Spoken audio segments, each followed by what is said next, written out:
Hello, welcome to the Healthy Alternatives podcast. I am Dr. Christine Sauer with DocChristine.com. Today's show is a recording of my radio show of the same name. Enjoy! Good afternoon, this is Dr. Christine Sauer, your host of the show Healthy Alternatives, here on 97.5 CIOE FM with livestream on communityradio.ca. Every Thursday at 12 noon Atlantic Standard Time. Thanks for tuning in today. In this show, I will talk, mostly with guests, about all aspects of health, healthcare and wellness, from conventional to alternative and everything in between. My mission for this radio show is to help change people's lives for the better, by informing them about different options to get and stay healthy and well, so they can choose for themselves which option might work in their case. And if you feel you are stuck in a dark place, I want to tell you, don't give up. There is a light at the end of the tunnel for you too. I want to get a little bit more into your book. Sure. So there's a few things in here that really capture my interest as a nutritionist. So if we just look at a general rule of thumb, in your book you discuss different ways of eating and why eat organic or biodynamic. Can you tell us a little bit more about that? I'd be happy to. And that stems actually from the notion that we all know that in the last 100 to 150 years, thousands of toxins have been introduced in our world that have been chemically, artificially produced. Yes, nature has lots of toxins and our body is made to detoxify and is great at it. But we introduced one toxin after another in that toxic soup, and some of them are really bad for us. And it takes years and years before the government takes action and removes some of them from our environment. A classic example is DDT that we had in the 60s and 70s. It's still in our fatty tissues. It's still around, although it has been outlawed for decades. Now, one of the modern, very often talked about toxins is Glyphosate Roundup. And that is a terrible toxin. It needs to be removed, but it gets sprayed billions of tons on North America every year. It really concerns me that 70% of the rainwater contains Glyphosate Roundup.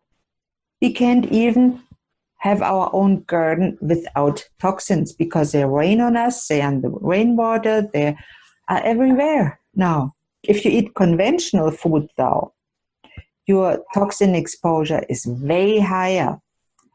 And when you eat organic food, you can reduce your toxic soup by up to 90%. You can't eliminate toxins. We live in the modern world, but you can reduce it. And for some people, that can be life-saving. And I say some because it always depends. And that's why I made a funny video. I call it the barrel model of disease. May I explain how genetics and environment come together to either hurt us or help us? It really is all about choices. And going back to your point earlier, it is the best option you can eat. Then there's the middle of the road, doing the best you can with what you have. And then there's the things that occasionally we eat. Yeah, or better avoid, like white sugar, candy, if you can. But hey, better. Or vegetable oils, those bleached, cheap, deodorized, chemically extracted, inflammatory vegetable oils. I hate them. Well, I think that lots of people don't know the difference between different oils, and they go out and they feel, that if they buy canola oil, that because it's a vegetable or plant-based, that it's safe. And And the same is true. Not all olive oils are created equally. Not, there's so many things. And that's where working with somebody like yourself or myself helps people discern through all of those choices. Yeah, and I know that you know a lot about that, and that is so important to help the people actually make the choice. I get asked, is light olive oil better than regular olive oil? No, of course not. They deodorized it to get the color out. That's the only thing, and it's a nice tasting. And it's the advertising thing. It makes you think you can lose weight if you eat light olive oil. I guess not. It's worse than regular olive oil. Don't use it. The more rule of thumb for me has always been the more processed it is, the farther away you stay from it. That's right. And generally the rule is if it grows in the soil or is eaten by animals that live on the soil, then you can eat it. If it's made in a factory, it's better to avoid it. On one of those concentrated animal feedlots where they mistreat the poor animals and feed them totally not species normal food. And you discuss that in your book as well about animal rights and your stand on that, which I think is very important because we all share the earth. And that sounds so pie in the sky to some people, but it's a fact that nobody can argue. We all share the earth. So how do you want to treat the other creatures here with us on the earth? Exactly. And we need to treat our fellow humans, but not just the humans, but also the animals, maybe not the black flies. But they're there for a reason. The chickens love them. But I don't love them too much. But otherwise, we need to treat them in a way that's, well, humane is maybe the wrong word, but species specific. Yes. And respectful and grateful. And the same applies to plants because we know that plants give up signals. There have been studies that if you holler and are mean to a plant, it dies. If you speak kindly to a plant, it grows better. Absolutely. I love the picture that I saw of you. And I think, I don't know if it was in my newsfeed or your Facebook, and you're totally covered in your bug net out in your yard during black fly season. So we've all been there if you live in the Maritimes.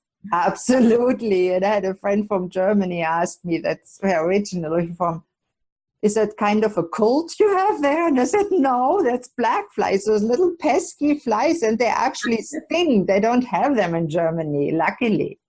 Yes, absolutely. But not those little things that get between your glasses and the eyes.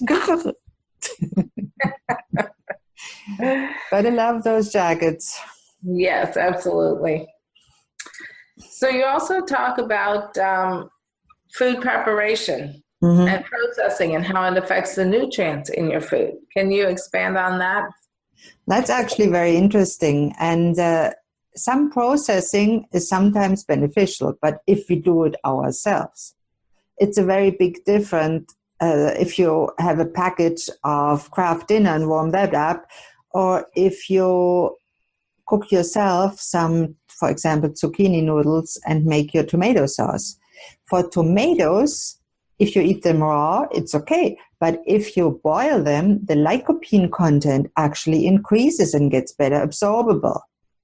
The same for garlic, and lesser known for other plants of the same family, like leeks and onions and broccoli and cauliflower and cabbage. When you cut them up and let them sit on the air for a few minutes, 5 or 10 minutes, their amount of detoxifying sulfur compound increases. And then you can cook it and it stays in it. If you cook them right away, you don't get the benefit. And I think that tips like that are things that people just don't know, and they're so used to getting their food almost ready-made. And even today with home delivery meals to your house and things, that's so beneficial, I think, for so many people who cannot get out to do that. But it would be very nice to see people realize the value in having fresh fruit and things delivered right to your door, like CSA. Absolutely. CSAs are great, community shared agriculture, where you sign up for a basket and you get whatever's in season, fresh, organic for a reasonable price. Very different than going to the superstore or supermarket, I should say, to not mention a brand, and go to the organic section and buy some maybe organic food from China that nobody knows if it is organic at all. Absolutely. So generally, the more local and in season you can eat, the better it is. I couldn't agree with you more. And in Canada, that's a little more challenging because we don't have a growing season all year round, but there's certainly ways to cope with that, root vegetables and things like that, and buying them and storing them organically. Yeah, and lacto-fermenting them, which for most people is very beneficial for their gut. It's the cheapest probiotic, and I recommend for people that don't have a lot of money, can't afford the supplements, hey, buy raw sauerkraut and eat a teaspoon 3 times a day. There's a probiotic. And even sauerkraut's so exceptionally easy to make. Yes, you can make it yourself. It's really easy. Just mash it with some salt and put some draw some brine, let it stand a few days, and you have a beautiful sauerkraut. I made some red cabbage sauerkraut, delicious. Nice. And I think that's another thing. People haven't had the opportunity to look into how simple some of these things are. And cabbage can be very affordable. Even organic cabbage can be very affordable, and you can make things like that at home so easily. That's right. And it's really not that much work if you cook ahead and maybe freeze some. Freezing preserves most of the nutrient content more than just shelf life on the store. So sometimes it's better to buy frozen product than to buy, for example, berries. When you buy them in the winter in Canada, strawberries are not in season, sorry. So if you buy strawberries, they usually have no taste and no nutrition, but still look great because that's what they're bred for. So it's better to eat frozen strawberries at that point. And obviously, strawberries are on the top of the Dirty Dozen list of the EWG.org. So if you can at all afford it, have the organic ones. I think the Dirty Dozen list is a great reference that maybe not enough people know about, and that's definitely worth people looking up. The EWG.org, and in my new BMST course, I always have the newest version accessible so people can directly see what to eat, what not to eat. And this brings us to the end of the first half of today's broadcast here on 97.5 CIOE FM Community Radio. Please tune in after the commercial break for more. Thank you.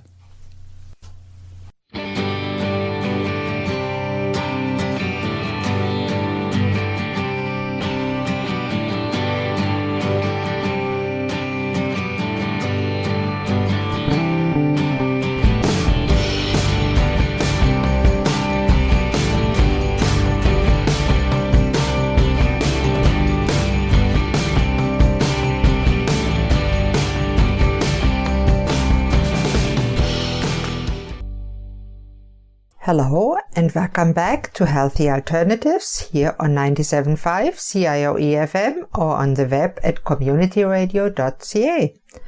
I'm your host, Dr. Christine Sauer.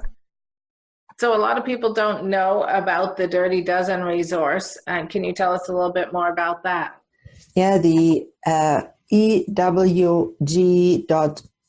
the Environmental Working Group, has a great resource, not just of the Dirty Dozen and Clean 15 food groups, but also of cosmetics and other skincare products and food products. And so you can really browse their website and see a lot of very good resources.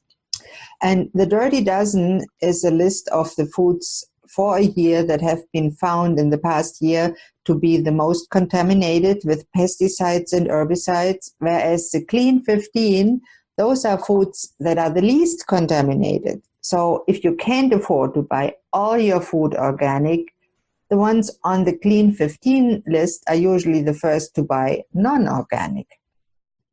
That's great information for people to be able to access for sure. Absolutely. And you can find it easily on the ewg.org website, and I'll share the link below. And it's in my BMST course. I always take a picture of the Clean 15 with a link to the ewg.org, so people have an idea of what it really is. That's awesome. So I want to ask you a little bit about something that at this point in time might be a little controversial. Sure. Lots of people are totally avoiding breads, pastas, grains, and eliminating all of those things from their diet. You discuss in your book some of the best ones you can have, the acceptable, and the ones to avoid. And I would just like you to discuss a little bit about the benefits of some of the grains that can actually happen for people in their diet. Yeah, grains are from tendency, if they are organic, whole grains, non-GMO, ideally an old strain, especially if you choose to eat gluten-containing food. I myself eat red 5E wheat, but only the organically grown variety that is grown the same for 140 years. The difference is that the old variety have a low gluten content, no GMO, no genetically modification, and have way less pesticides than the modern varieties. Now, when grains, and especially wheat, the modern variety has way higher gluten content. Now, you know, as an avid baker, without gluten, your bread is not as spongy. And we all know the Wonder Bread, my pet peeve. No wonder we're all sick. And when you squeeze it, it is really spongy.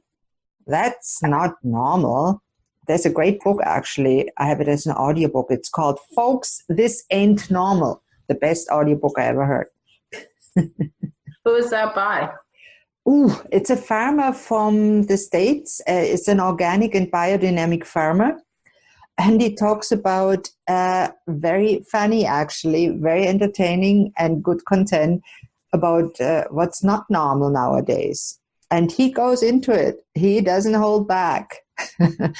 He said when the kids come to his farm, he get asked, where do the chicken nuggets grow? On the chickens. That's how far we are away from our food. It's surprising how far away we are from the food chain, and how so many kids often, when they walk to the grocery store, have no idea that the steak comes from a cow and the pork chop comes from a pig. And that sounds crazy, but I've actually witnessed it myself. And it actually leads to perversions in a way that people, when they know I raise meat birds, that yes, they get slaughtered for food, but I'm very grateful for each chicken that dies for me to eat, and I use every part. And I have people tell me, how can you eat a chicken that you know? Bah, how can you eat a chicken that you know was raised in a concentrated animal feedlot, had to spend its poor life in a tiny cage, unhappy, in pain, and then was slaughtered in the most fastest and usually not very humane way? You'd rather eat one like that from the supermarket? I don't get it. Sorry.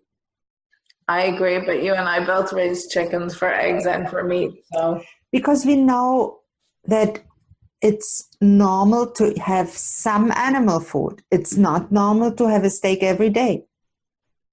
And it stems from our history. And we have to go back 10,000 years. We don't learn that in school sometimes anymore. How did we live 10, 20,000 years ago, a million years ago? How did we live really? When you think about it, we were hunters and gatherers. So depending on where we lived, we used to hunt for food, got a piece of deer, killed it, said grace, thanked God for it, or spirit, or whatever we believed in, and the natives still do it today, and I love that. And they thank the animal that died for them and are grateful for it. And I think we have to be grateful that we can eat animals and be nourished by it.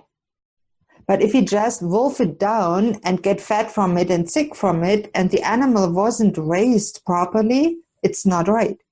And the animal 10,000 years ago, yes, it was eaten. It was shared between the whole group, and then it was eaten. And then there may be nothing to eat for a few weeks. Our bodies is made for that. It's now called intermittent fasting. It's just a natural way of eating.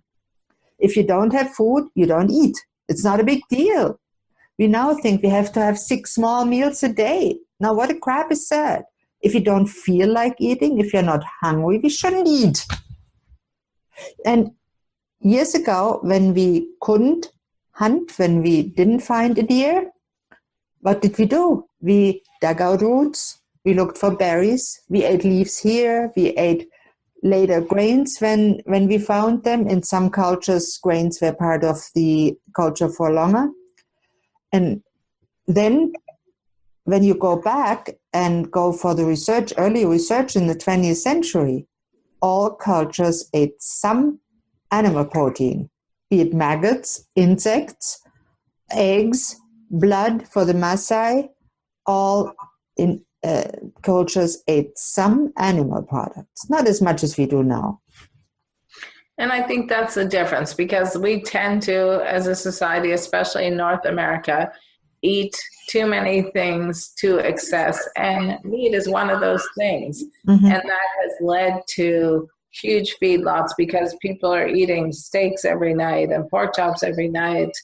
And I am a meat eater, but I'm very pro eating humanely raised and in moderation. It doesn't have to be every day. And there's nothing wrong with, and I mean, it's a crazy time of year. My lawn is full of dandelions, and I can't possibly pick them all, but I can go out and I have this fancy little root puller you just put over and you tip it, and I can have enough dandelion root and dandelion tea and things that are considered a weed now that before were always a medicinal. Yeah, and I always question the necessity of a manicured green lawn. Why do we need that? And I love my dandelions, and I had a dandelion salad not long ago. It was delicious. The green leaves, if they're not grown where there's a highway next door or where there's animal defecating, they are delicious as a salad. Yeah, they are one of the things that actually help support great digestion. Absolutely, and you can make a good spinach out of it. Yes. It was the go-to in war times. I know in Germany, my mother told me when there's in the war, they didn't have nothing to eat, but they had dandelions. They harvested them and they had stinging nettles. They made spinach out of that, and it was delicious. They don't sting when they're cooked. There's foods all around us all the time. We just have been desensitized to it and have been conditioned to go shop at a grocery store instead of, and even if you go to some of the biodynamic farms and farm markets, oftentimes you can buy things like dandelion leaves. You can buy elderberries, hawthorn berries, things that grow locally. And I'm sure no matter where somebody lives, there's things accessible to them that grow locally. Yes, absolutely. And if you don't have a garden, you still can eat relatively good food. And if you have a garden, you sometimes still want to substitute, because you can't grow everything unless you have a real big garden.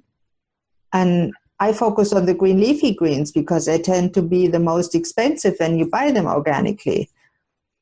And they are on the dirty dozen list big time. Then that's a great way to focus on what you grow. Mm. And I choose not to grow corn. It's just not worth my time, I find. And potatoes I choose not to grow, although you should eat them organic if you can. But and you asked me before about grains.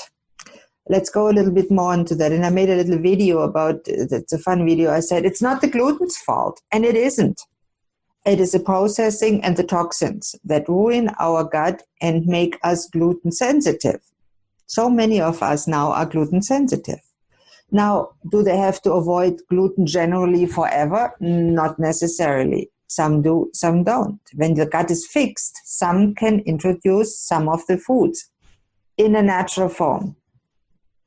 I don't like white flour. White flour is nothing else but the starch part of the wheat kernel milled so fine that in your mouth the enzymes in your saliva break it down to sugar. That's why when you chew white bread, it tastes sweet. It's a sugar that you make out of the flour. When you eat real whole grain bread, not what the supermarkets call whole grain bread, it's still processed white bread in a way. It's just fake bread. And if you make your own real whole grain bread, and I do, it tastes different. It digests different. Believe me, you have to go after a while. It makes you very regular. Let's put it that way. That's a good thing. Yes, absolutely. It doesn't give you the shits, by all means. I have to tell it as it is. Absolutely. My dear husband, he always keeps me grounded. He says, we all eat the same, we all shit the same. Isn't he right? Yes, absolutely. He's right. Yeah. And this brings us to the end of today's show. Please don't hesitate to contact me with any questions, thoughts, comments, or suggestions. Or if you'd like to contact me, my email here is christine@communityradio.ca, or you can contact me through my website, docchristin.com, dochristine.com. I'm always grateful for any feedback. You might not know this, but this is a volunteer-run non-profit radio station, and we even have an art gallery. If you're local and you'd like to drop in, we are at 11 Glendale Avenue, Lower Sackville, Nova Scotia. Thank you all for listening to Healthy Alternatives. I'm your host, Dr. Christine Sauer. Tune in next Thursday at noon on 97.5 CIOE FM Community Radio with live stream on communityradio.ca for the next episode. Goodbye and have a great day.